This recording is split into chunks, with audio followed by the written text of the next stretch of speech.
Bonjour Essar Midani, Bonjour Tom, comment ça va? ça va bien, je vous remercie. Et Alors, bonjour à tous les auditeurs aussi. merci Essar. Alors, aujourd'hui, on a deux raisons de se réjouir du 25e CITREP du 15 septembre, aujourd'hui Oui. donc, 2017.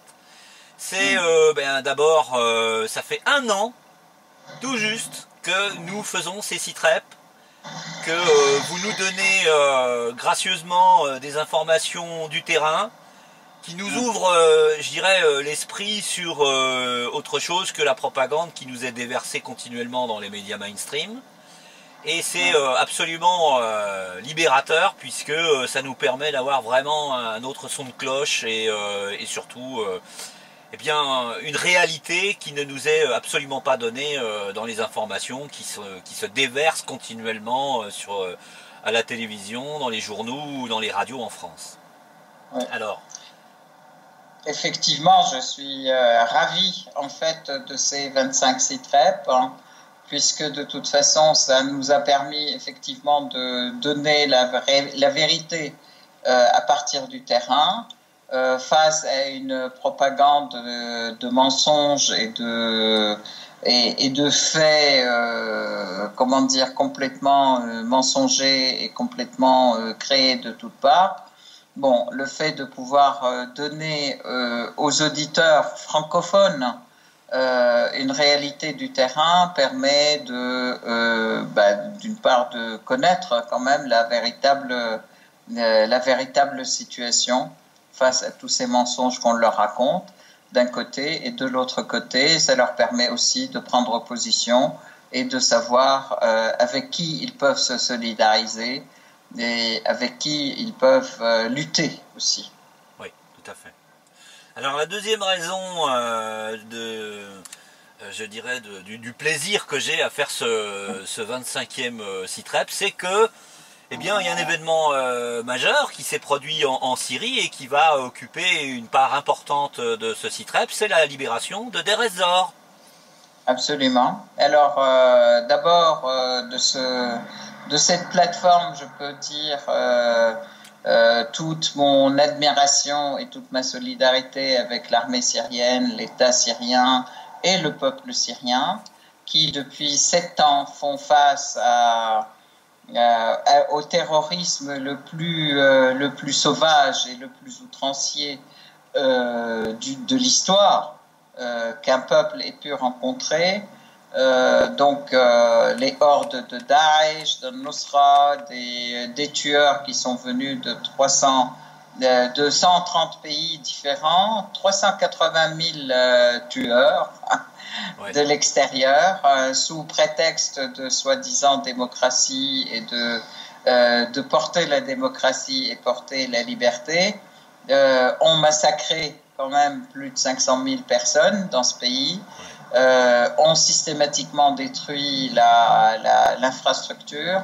Le fait de voir que ce pays magnifique se relève, remporte des victoires, après la victoire importante de la libération d'Alep, la deuxième victoire stratégique, qui est aujourd'hui celle de Deir ez-Zor, est un événement stratégique important, non seulement pour la Syrie, mais pour la Syrie et toute la région, et aussi pour le monde, car c'est l'échec de ce plan de partage de la Syrie et de ce plan de destruction de l'État syrien.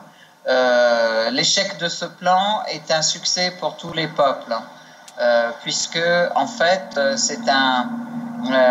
c'est en fait comme ça qu'on montre que les peuples, c'est au peuple de défendre leur pays, c'est au peuple de décider eux-mêmes de leur avenir, Oui.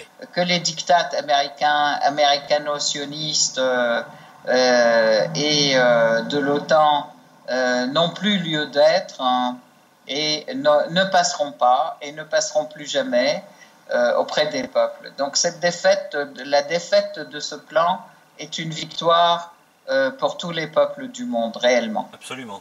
Que la Syrie offre et qu'elle a vraiment, comment dire, et qu'elle a remporté à prix de larmes et de sang, du sang de centaines de martyrs qui sont tombés et de centaines, voire des dizaines de milliers de personnes qui ont été affectées et qui sont tombées dans le combat ou qui ont été des victimes de ces terroristes. Hein. Donc cette victoire est une victoire très très importante pour nous et pour vous, pour le monde entier. Ça c'est pour moi très important. Donc merci Essar. On va y revenir de toute façon hein, à Deir ez-Zor, puisque vous allez nous donner des informations beaucoup plus précises encore, mais cette fois-ci sur la bataille en elle-même, hein, sur la libération de Deir ez-Zor. Mais il y a aussi un événement qui avait déjà été évoqué dans le Sitrep ou l'un des Sitrep précédents, qui est également une raison de se réjouir, c'est la libération du Calhamoun. Et du Calhamoun, cette région qui est située, comme vous me le disiez, entre le Liban et la Syrie à cheval sur la frontière. Tout à fait. Tout à fait. Donc en fait, au dernier Sitrep, nous avions parlé de la libération de Arsal, qui était Arsal, qui est une ville dans les Calhamoun où Al-Nusra avait pris domicile, je peux dire. Et donc en fait, effectivement, ce sont des montagnes qui sont très escarpées, très dures, pleines de grottes donc en fait, et ce qui a fait que ces terroristes qui se sont complètement installés dedans et ont fait des fortifications. Ils pouvaient s'attaquer à la population quand ils voulaient. Ils envoyaient des missiles sur la population de Arsal quand ils voulaient. Ils empêchaient la population d'aller cueillir ses cerises, d'aller s'occuper de ses champs, etc. Donc, effectivement, le Hezbollah a pris l'assaut, effectivement, a lancé l'assaut contre ces hordes sauvages d'Al-Nusra avec l'aide de l'armée syrienne et la couverture de l'armée syrienne. Al-Nusra a été complètement défait et anéanti, je peux dire, dans ces montagnes de Arsal. La population a été en liesse vraiment ravie de cette libération et du retour de la sécurité, de la sûreté et de la vie normale à cette ville de la Bekaa. Il y avait aussi une deuxième tranche de Calhamoun où était Daesh, le IIL ou ISIS, comme on l'appelle, qui était aussi niché là-dedans. Donc là, l'armée libanaise a enfin, avec l'aide aussi de la résistance et de l'armée syrienne, avec la coordination, je peux dire, une coordination avec la résistance libanaise, donc Hezbollah et les autres partis qui sont de son côté dans la résistance libanaise, avec l'aide de la couverture de l'aviation syrienne. Oui. Donc, ils ont réussi à libérer les villes de la Bekaa, de Baalbek, etc., toutes les villes de Daesh. Et parallèlement, donc l'autre versant de cette montagne, des montagnes Calhamoun, il y avait aussi les Calhamoun syriens. Il faut savoir quand même que les frontières de ce côté-là sont très interpénétrées. En fait, il n'y a pas de frontières qui sont dessinées totalement entre la Syrie et le Liban. Donc, ce qui nécessitait effectivement une véritable coopération pour la libération de l'ensemble de ces territoires de Daesh. C'était très important Daesh a été défait. Je rappelle les événements. Il y a 2 ans, il y a eu Daesh qui a fait un assaut en fait contre ces villes. Il y avait un nombre de soldats libanais qui étaient séquestrés, kidnappés par eux. À ce moment-là, l'armée libanaise avait à sa portée effectivement de pouvoir s'attaquer à ces hordes d'Al-Nosra, mais il n'y a jamais eu l'ordre politique de mener l'assaut. À l'époque, donc, il y avait le président Michel Sleiman, il y avait des responsables dans l'État libanais qui pariaient sur la chute de l'État syrien, qui pariaient sur sur la chute de l'État syrien et qui pariaient sur ces forces-là pour aider à la chute de l'État syrien, donc les forces Al-Nosra. À cet égard, je voudrais rappeler quand même les propos de notre ministre des Affaires étrangères, Monsieur Fabius, oui, qui disait qu'Al-Nosra faisait du bon boulot, qui faisait l'éloge du travail terroriste d'Al-Nosra et qui, par ses propos, incitait réellement des jeunes français à se mettre à aller s'enrôler, se faire enrôler et à s'enrôler et à se mettre dans les forces d'Al-Nosra. Oui. Ça, c'est un point qui est très très important qu'il faut soulever et que nous aurons aussi à mener des procès contre ces responsables politiques criminels qui travaillent qui coordonnent avec les terroristes qui les soutiennent.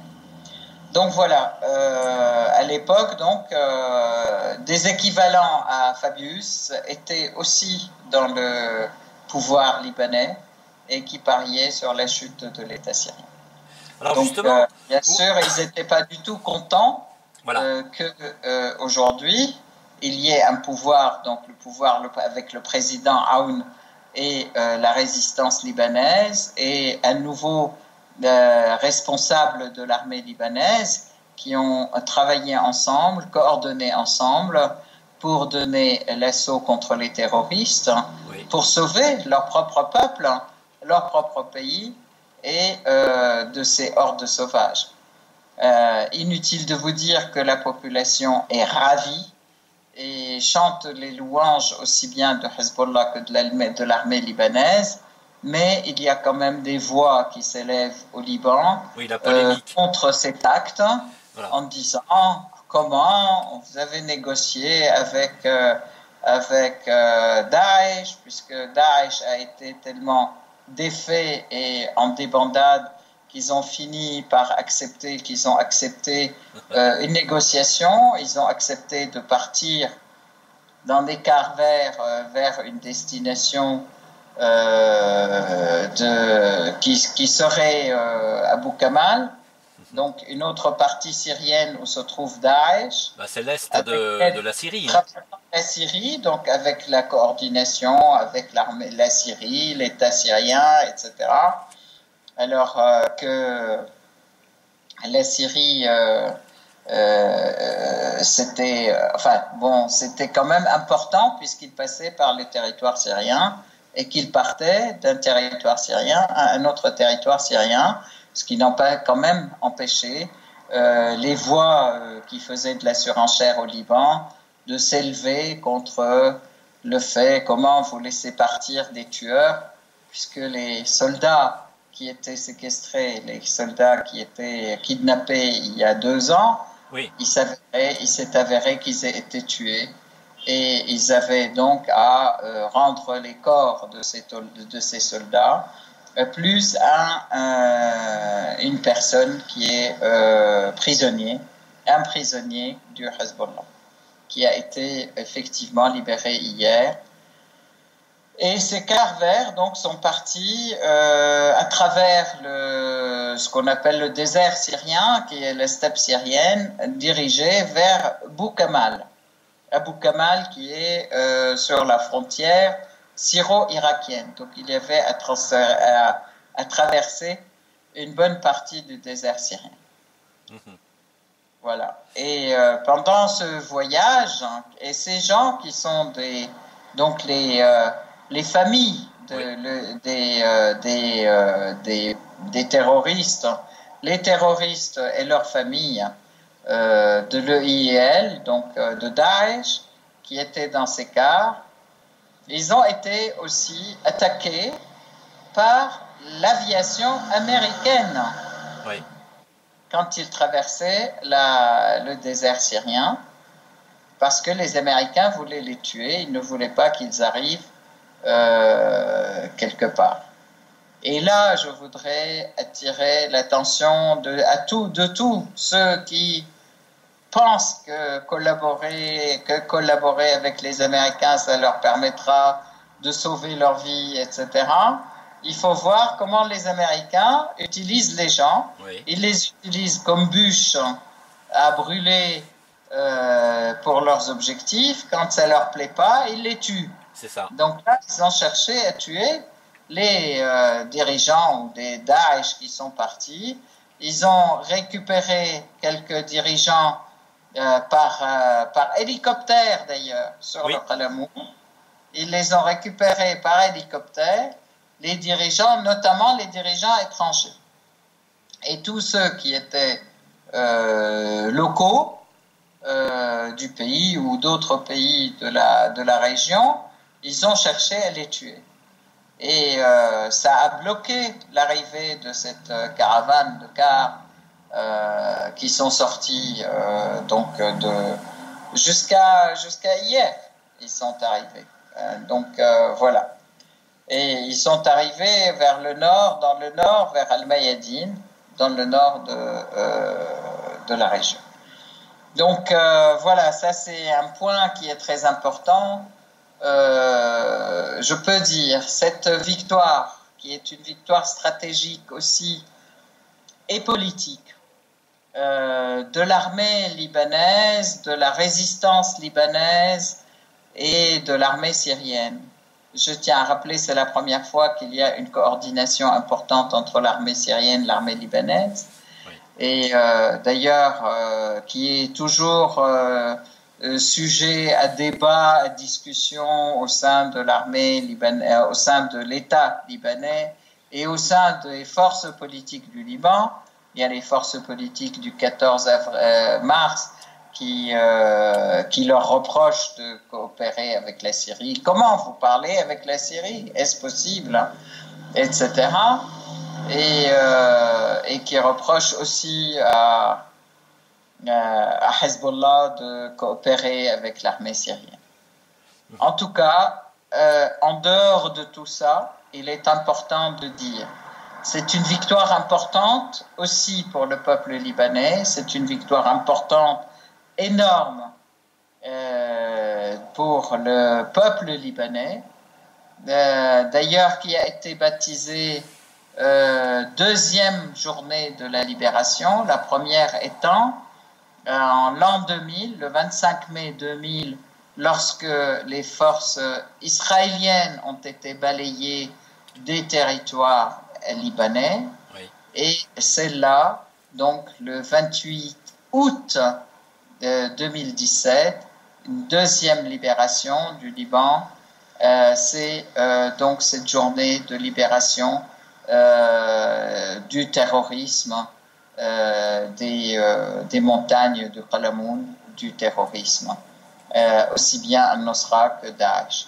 Ça, c'est très important et je peux dire que le peuple libanais a fêté ça comme il se doit, comme une grande journée effectivement de libération et avec hommage à tous les martyrs, à toutes les personnes qui sont tombées dans cette opération et hommage à la résistance libanaise et à l'armée libanaise et à l'unité de la résistance et de l'armée dans la lutte pour la souveraineté du Liban et pour l'indépendance du Liban. Alors, voilà. Justement, vous venez d'évoquer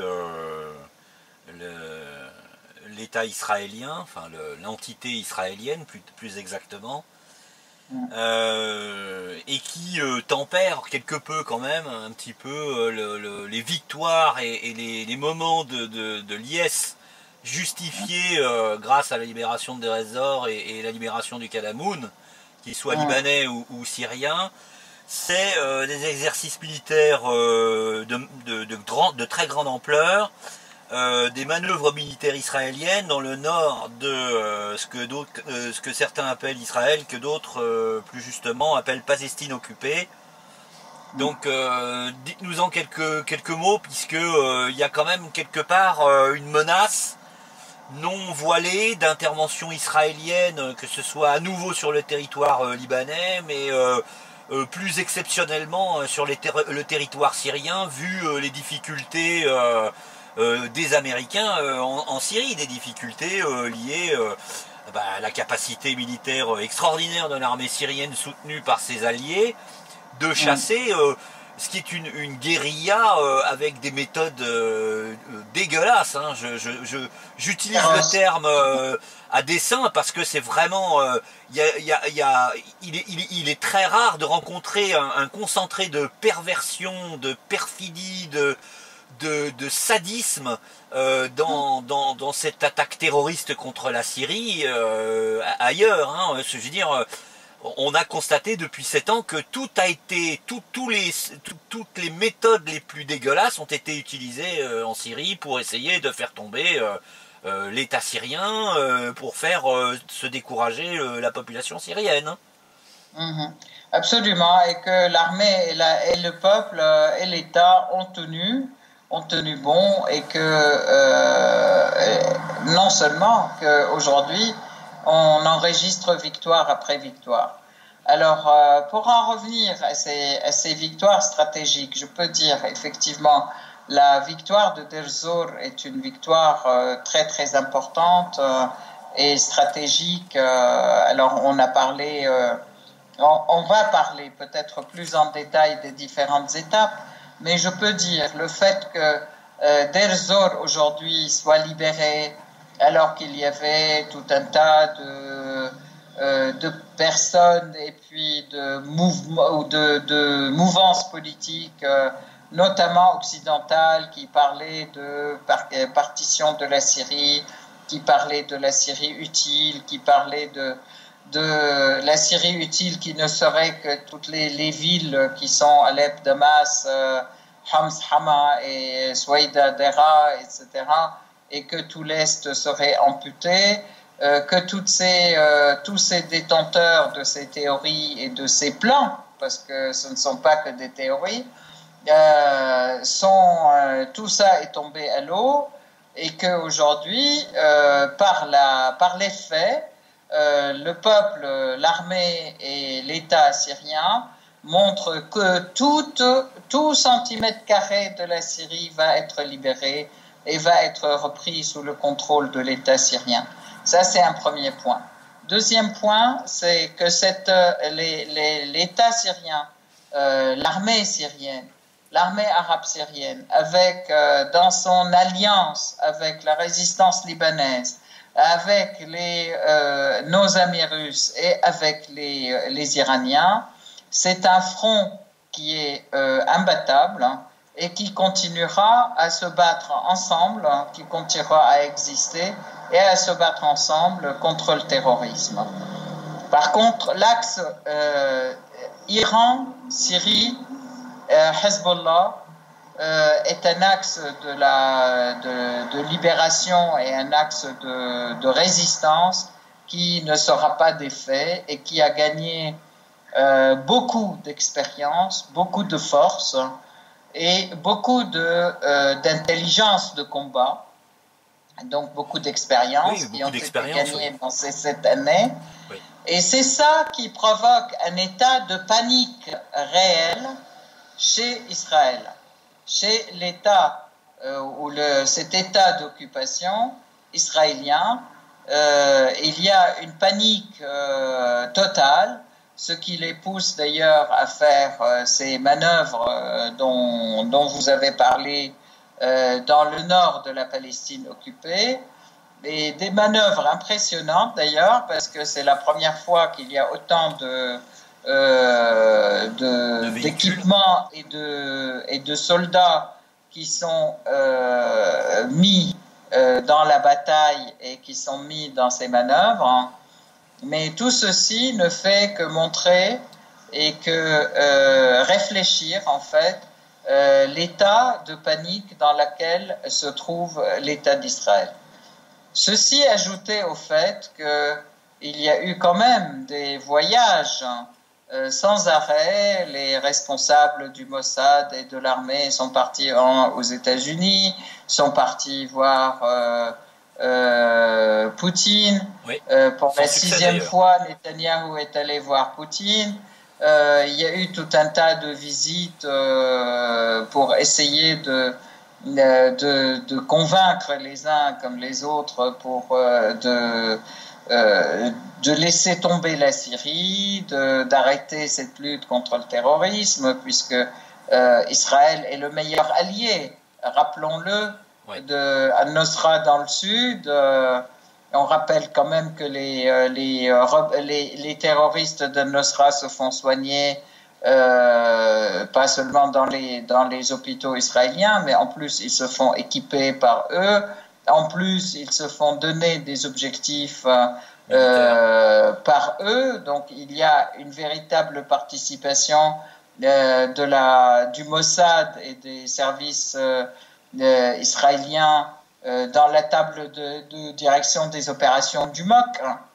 En Jordanie. En Jordanie.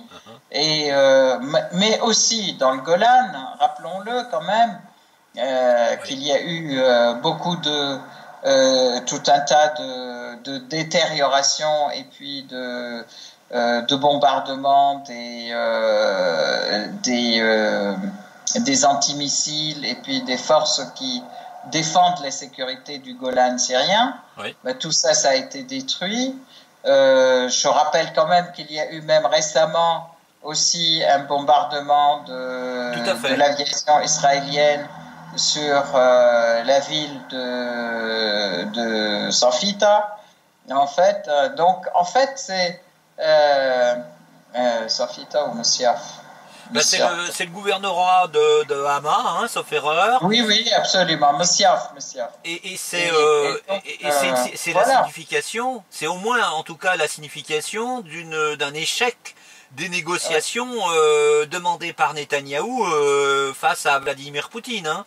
Parce que sinon, il ne serait pas amusé à bombarder. En plus, c'est aussi dire aux terroristes, nous sommes là pour vous soutenir, dire aussi à quel point ils sont inquiets et ils sont dans un état de panique devant la débâcle des forces terroristes, que ce soit d'Al-Nusra ou de Daesh, parce qu'il y a un véritable écroulement, un effet de domino dans l'écroulement de ces forces que l'on croyait et que les Américains, faisaient savoir qu'ils étaient imbattables, qu'il fallait 30 ans pour combattre Daesh en Syrie, que c'est très très difficile, qu'on a beaucoup de difficultés. Ouais, le fanatisme a des limites. Là-dessus, je tiens quand même à dire, non seulement entre parenthèses, mais à dénoncer le fait que la coalition, les pays de la coalition prétendument contre Daesh et contre le terrorisme, à chaque fois qu'ils sont intervenus, ils sont intervenus pour les aider et pour leur permettre de s'étaler encore plus.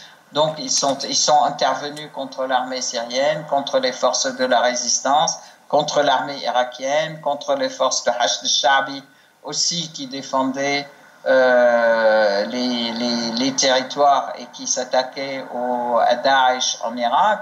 Donc, et qu'à chaque fois, prétendant que ce sont toujours des erreurs, et à chaque fois qu'ils ont envoyé des munitions par parachute, ils les ont envoyées par erreur Oui, on oui. dit, et à Daesh. Donc voilà, il est clair que toutes ces forces aidaient les terroristes à se propager et à gagner du terrain, à gagner de l'influence, à continuer à piller le pétrole et le gaz syrien, Ouais. à continuer à détériorer l'infrastructure économique et infrastructure même des voies ferrées, électriques, etc., ce qui revient effectivement à détruire l'économie du pays. Oui. Ajouter, rappelons-le quand même, à des sanctions qui sont complètement criminelles, Oui. qui sont appliquées par ces mêmes pays qui se disent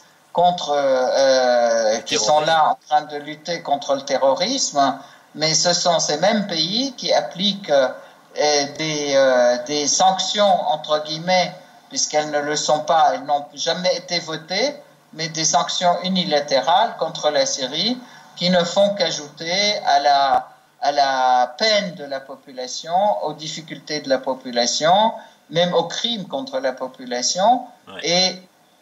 et qui empêchent de vivre, et contre l'armée syrienne. Bon, je voudrais quand même rappeler aussi que l'armée américaine a bombardé pendant 1 heure les forces syriennes en septembre 2016. 2016. Et ils ont bombardé pendant 1 heure entière l'armée syrienne qui se trouvait sur la montagne à Serda, qui surplombe toujours d'ailleurs l'aéroport de Deir Zor et la ville de Deir Zor. Et que 10 minutes après, Daesh a investi complètement cette montagne, qui vient juste maintenant d'être relibérée à nouveau par l'armée syrienne. Donc, dans la libération, dans cette grande opération de libération de Deir Zor, et que je salue de cette plateforme, et que je salue encore une fois tout le monde, en fait, tous ceux qui y ont participé, les Russes, les Iraniens, nos amis du Hezbollah, et surtout l'armée syrienne, héroïque vraiment, et la population de Deir Zor qui est aussi héroïque, qui a participé aussi, mais qui a aidé l'armée syrienne aussi à avancer dans la ville. Alors, Voilà, donc justement, Essar, voilà, vous venez d'ouvrir le chapitre le plus important du CITREP qui concerne la libération de Deir ez-Zor. Alors, oui. si vous me permettez, on va faire un petit peu d'histoire récente, hein, je dirais, de la situation à Deir ez-Zor, puisque pendant plusieurs années, les troupes syriennes ont été encerclées sur la partie ouest de la rive donc de l'Euphrate où se trouve Deir ez-Zor, encerclées par Daesh de toutes parts, continuellement attaquées, et au point même qu'une des dernières attaques de Daesh avait même séparé cette poche en deux parties. La partie nord-ouest qui était la plus importante, et la partie sud-est plutôt, qui était celle de l'aéroport. Et ces deux poches, enfin cette poche unique avait été séparée en deux. Elle vient d'être réunie par justement la libération orchestrée de main de maître par l'armée syrienne et ses alliés. Tout à fait. Alors, géographiquement parlant, il y avait la garnison de la ville, donc dans le côté sud-ouest de la ville, et de l'autre côté, donc juste à côté, il y a ces montagnes à Sarda, qui est une chaîne de montagnes en fait, et de l'autre côté de cette chaîne de montagnes se trouve l'aéroport de Deir Zor. Donc il y avait une garnison, c'est la garnison 137 qui a été assiégée pendant 3 ans, et ils ont tenu et ils ont combattu, et l'aéroport de Deir Zor aussi. Ajouté à ce siège, donc Daesh a assiégé toute la ville de Deir Zor. Donc la population de Deir Zor a été aussi assiégée. Oui. Ils ont coupé l'eau, coupé l'électricité. Ça fait 3 ans qu'ils vivent sans eau, sans électricité, les gens à Deir Zor. Mais dans ces garnisons et dans l'aéroport, c'est un travail pas seulement héroïque, mais pour moi, c'est vraiment une histoire absolument fabuleuse de l'histoire et de la stratégie militaire et de la résistance militaire, parce qu'en plus, non seulement il résistait, mais il continuait à s'attaquer à Daesh aussi, Oui. et la population aussi, dans sa résistance face à un siège qui est aussi féroce que les sièges nazis des villes pendant la Deuxième Guerre Stalingrad, Leningrad, hein. Oui, oui. De Leningrad. Alors, le siège de Deir ez-Zor a duré 1438 jours, alors que le siège de Stalingrad a duré 800 jours. Oui. D'accord? Donc, en fait, c'est un siège qui dépasse, mais avec toutes les exactions, avec toute l'horreur, avec les gens, ils ont fini par manger l'herbe à Deir ez-Zor pour survivre. Mais il y en a même qui ont dit que il n'y avait plus un chat ni un chien, hein. C'est probable, oui. Enfin bon, c'est absolument voir à quel point. Et donc ils ont coupé l'eau, ils ont détruit les circuits de circulation d'eau, de distribution d'eau, pas d'électricité bien sûr. Quand vous savez que Deir ez-Zor, c'est une région où il fait très très chaud en été et très très froid en hiver. Mais en plus, il voulait amputer la Syrie d'un vivier très important pour son économie. Donc, oui. Deir ez-Zor, c'est 40% du pétrole syrien, c'est 30% de tous ses produits agricoles, céréaliers, etc., son coton. Donc, c'est un pourcentage important oui. De l'économie syrienne qui était assiégée et qui était volé, pas seulement assiégé, il faut le dire quand même. Il faut qu'on se rappelle quand même toutes les caravanes qui volaient le pétrole syrien à travers la Turquie pour aller le vendre au fils Bilal d'Erdogan oui. et ses compagnies, que s'il n'y avait pas eu l'intervention et les images satellites avant l'intervention d'ailleurs de la Russie en octobre 2015, oui. Dès octobre 2015, il y a eu des images satellites qui montraient parfaitement toutes ces caravanes, qu'elles arrivaient à son port en Turquie, à Eskenderun, etc. Oui. Et qu'après, la Russie avait bombardé toutes ces caravanes c'était un flot continu de citernes de pétrole qui partaient. Tout ceci était pillé donc à l'économie syrienne. Ouais. Et voilà. Donc maintenant, le retour de cette ville et de cette partie de la géographie syrienne, elle est importante à plusieurs titres. Donc sur le plan économique, elle est stratégique. Elle est aussi stratégique sur le plan des voies de communication, puisque le passage Alep, Deir ez-Zor ou Damas, Deir ez-Zor, l'Irak et Téhéran passaient par Deir ez-Zor. Donc c'est aussi une ancienne route de la soie mais c'est une route stratégique qui est importante, qui va jusqu'à Bagdad, qui va jusqu'à Téhéran. Donc c'est la voie de la communication aussi avec l'Irak et avec l'Iran.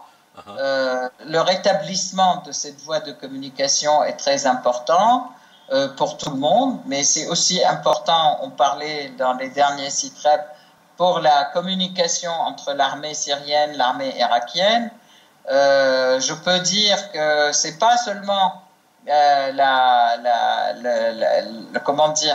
cette réussite à Deir ez-Zor est aussi liée à la défaite de Daesh à Mossoul, qui est de l'autre côté. Oui. Des frontières, et elle est aussi lié et conjugué avec la chute de Daesh et Tel Afar et aussi à la coordination entre l'armée syrienne, l'armée irakienne, la résistance de Hezbollah et les forces iraniennes sur le terrain qui aident et la couverture aérienne russe aussi qui permettait, qui aidait et qui continue à aider. Oui. Donc tout ceci fait que la victoire est là et elle est là et elle sera là et ça continuera pour la libération de tous les territoires syriens. À ce propos d'ailleurs, je tiens à ajouter au fait que il y a eu une visite importante du ministre des Affaires de l'armée, des ministres de la Défense russe au président Bachar al-Assad, qui lui portait une lettre personnelle du président Poutine, dans laquelle il le félicite de l'exploit stratégique de la libération de Deir ez-Zor, qui aussi assure que la Russie sera aux côtés de la Syrie dans la lutte contre le terrorisme jusqu'au bout et que ceci est stratégique pour nos deux pays.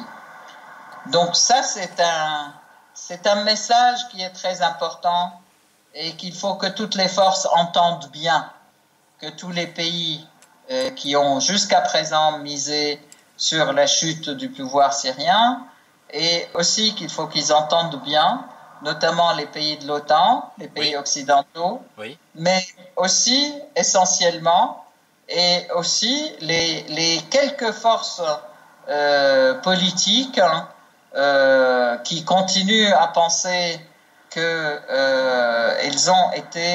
auront gain de cause, comme par exemple les forces kurdes démocratiques, ou qu'on appelle forces kurdes démocratiques, qui continuent à vouloir créer